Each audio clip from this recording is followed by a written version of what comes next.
history of political speeches in which someone said that there's not a lot at stake in this election.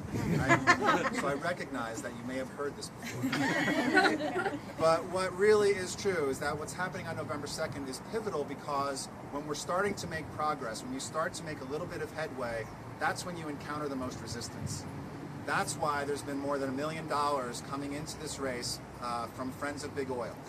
That's why you're starting to see millions of dollars, being $8 million, coming from Big Oil into the proposition in California that would undermine the Global Warming Solutions Act. That's why we're seeing big coal and big oil companies putting hundreds of millions of dollars into state and federal races around the country, because it's right now we're actually starting to build some momentum. We're starting to make great progress in creating a clean energy transition. And so I know that everybody who's here is here today because you want to see Heath Shuler get elected and you want to support the environment. And I know that everybody here has probably helped out and volunteered in some way.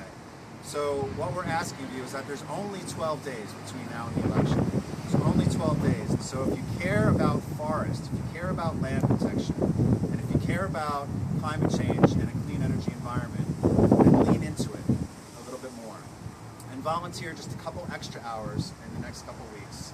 And knock on a few hundred more doors and make a few hundred more phone calls and get your friends to contribute a little bit more, because what happens in the next 12 days really is important for what happens here in Asheville and in North Carolina, but all across the country. So thanks for what you've done so far, and thanks again for what you're going to do in the next couple days. Thank you.